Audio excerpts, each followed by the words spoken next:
Hello viewers, ఎలా ఉన్నారు అందరూ? Welcome to our channel Soundarya Lahari. ఈరోజు ఈ వీడియోలో నేను కార్తీక పౌర్ణమి రోజు 365 వత్తులు ఎలా వెలిగించాలి, ఎవరు వెలిగించాలి, అలాగే ఆడవారికి ఒకవేళ ఈరోజు ఏమన్నా పీరియడ్స్ లాంటిది ఆటంకం వస్తే ఏం చేయాలి, మళ్ళీ 365 వత్తులు ఎలా వెలిగించాలి అనే విషయాన్ని కూడా ఈ వీడియోలో షేర్ చేసుకోబోతున్నానండి. వీడియో పూర్తిగా చూసి ఇంకా మీకు ఏమైనా డౌట్స్ ఉంటే నన్ను కామెంట్ సెక్షన్లో అడగండి, తప్పకుండా రిప్లై అనేది ఇస్తాను.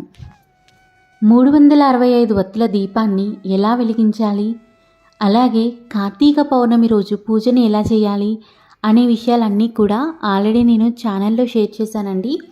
ఎవరైనా ఆ వీడియో మిస్ అయినట్లయితే నేను డిస్క్రిప్షన్ బాక్స్లో లింక్ అనేది ఇస్తాను, తప్పకుండా చూడండి.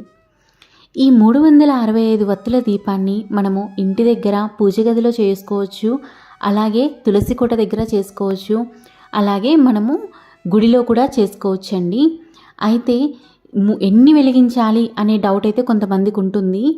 ఈ 365 వత్తుల దీపాన్ని ఇంట్లో ఎంతమంది ఉంటే అంతమంది వాళ్ళ స్వహస్తాలతో వారే వెలిగించవచ్చండి. అయితే ఇంటి యజమాని అందుబాటులో ఉండి పూజ చేస్తే మాత్రం చాలా మంచిదన్నమాట.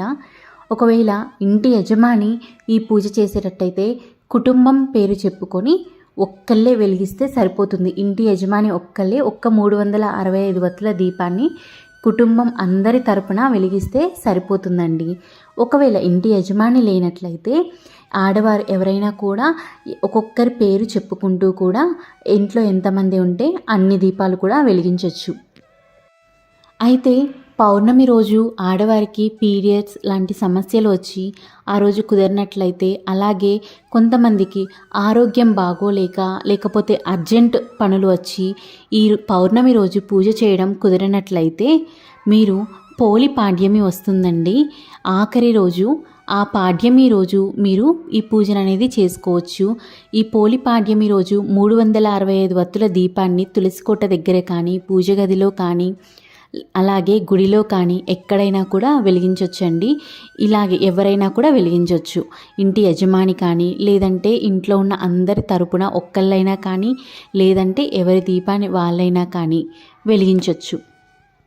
మనము పౌర్ణమి రోజు వెలిగించలేకపోయినా, అలాగే కార్తీక సోమవారాల్లో పూజలు చేయలేకపోయినా, లేకపోతే నెలంతా కూడా మనము ఏదైనా పనుల్లో పడో బిజీగా ఉండో మనము ఈ కార్తీక మాసం ఇంత పవిత్రమైన మాసంలో నెలంతా కూడా ప్రతిరోజు కూడా అందరికీ పూజ చేసుకుంటే చాలా మంచిదండి. అందరికీ ఉంటుంది చేసుకోవాలని, కానీ కొంతమందికి కుదరకపోవచ్చు. నెలంతా పూజ చేయకపోయినా సరే పోలి పాడ్యమి ఒక్కరోజు చేసినా కూడా మనకి ఈ కార్తీక మాసం నెలంతా కూడా చేసిన పూజ ఫలితము, ఆ పుణ్యము అనేది వస్తుందండి.